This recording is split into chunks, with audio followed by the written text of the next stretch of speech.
بسم اللہ الرحمن الرحیم۔ تمام دیکھنے اور سننے والوں کو السلام علیکم۔ ایک ولی اللہ کی مقبولیت۔ بصرہ کا ایک سردار ہمیشہ اداس اور غمگین رہتا تھا۔ کسی نے اس سے دریافت کیا کہ آخر اس پریشانی کا سبب کیا ہے۔ اس پر سردار نے جواب دیا کہ بات کہنے کی نہیں ہے، پر کہی جاتی ہے کہ مجھ سے ایک ولی اللہ کی خدمت میں کچھ بے ادبی ہو گئی تھی، اس لیے ڈرتا ہوں کہ قیامت کو اس کے مواخذے میں گرفتار نہ ہو جاؤں۔ واقعہ یہ پیش آیا کہ میں ایک مرتبہ زیارت بیت اللہ کو چلا اور سب دوست و آشنا، عزیز و اقارب رخصت کرنے کے آئے۔ حسب دستور کچھ دور چل کر میں نے سب کو لوٹا دیا، مگر ایک شخص زید جو میرے خواص میں سے تھا واپس نہ ہوا اور اس نے میرا پیچھا نہ چھوڑا۔ مجبور ہو کر میں نے اس کو جھڑک دیا کہ بیت اللہ کا جانا بھی کوئی آسان سمجھا ہے، جو پیادہ پا چلنے کو تیار ہو گیا۔ میرے ساتھ نہ آ اور جس راہ سے تیرا جی چاہے چلا جا۔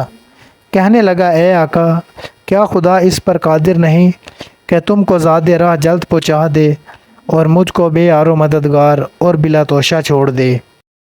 یہ کہہ کر اس نے اپنی راہ لی اور میں اپنے راستے سے چلتا بنا۔ راستہ پر کہیں وہ مجھ کو نظر نہ آیا، واللہ عالم کہاں پوشیدہ ہو گیا۔ جب خدا کے فضل سے مناسک حج سے فارغ ہو کر میں مدینہ طیبہ کو چلا تو کیا دیکھتا ہوں کہ زید آ گیا اور السلام علیکم کہہ کر میرے پاس بیٹھ گیا۔ میں نے حیرت سے پوچھا کہ حج کر آیا؟ کہا ہاں۔ میں نے پھر ظرفتاً کہا حج کی سند بھی ملی؟ تو کہنے لگا، کیسی سند؟ وہ کس کام آتی ہے؟ میں نے کہا، حج کرنے والے کو بیت اللہ میں غیب سے چٹھی ملتی ہے جس میں لکھا ہوتا ہے فلاں ابن فلاں حج کو آیا تھا اور اس کا حج قبول ہو گیا۔ پھر اسی سند کے ذریعے قبر اور حشر کے عذاب سے نجات ہوتی ہے۔ یہ سن کر زید روتا چلاتا بیت اللہ کو واپس چلا گیا۔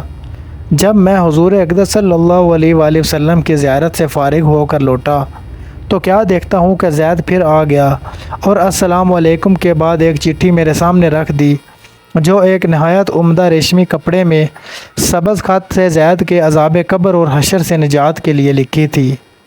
یہ دیکھ کر میرے ہوش اڑ گئے۔ پھر ذرا سکون ہونے پر میں نے معلوم کیا کہ اے زید، بتا تو اس کی حقیقت کیا ہے؟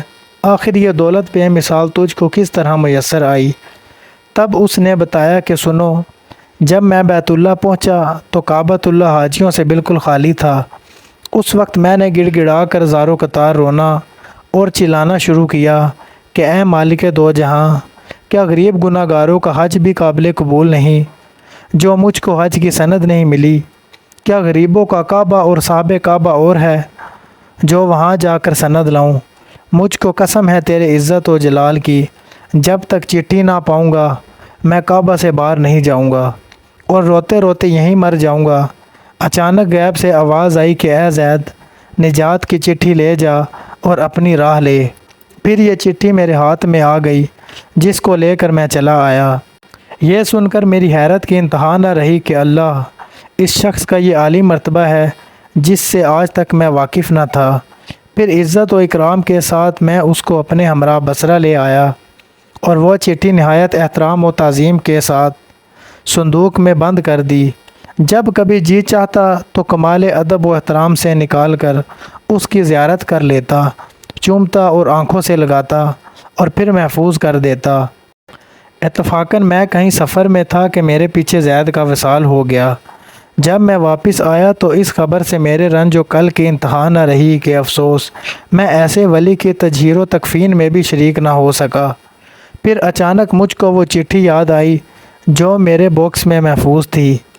اب تو میں اور بھی بےتاب ہو گیا اور اپنے اوپر افسوس کرنے لگا کہ سفر کو جاتے وقت میں نے وہ چٹھی زید کو کیوں نہ دی۔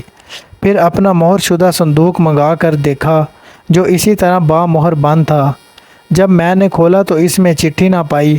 اب تو میرے غم و الم کا کچھ ٹھکانہ نہ رہا اور ایک حشر کا عالم برپا ہو گیا۔ زارو قطار رونے لگا اور روتے روتے سو گیا۔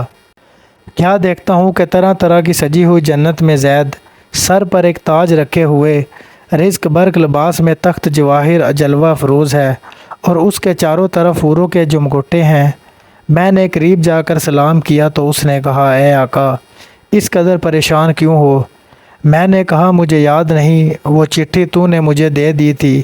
کہنے لگا وہ تو یہ موجود ہے اور اس کی بدولت یہ دولت وحشمت مجھ کو حاصل ہوئی۔ اب آپ کچھ تردد نہ کیجیے، میں اپنی من مانی مراد کو پہنچ گیا۔ اللہ تعالی ہم سب کو سمجھنے کی توفیق عطا فرمائے۔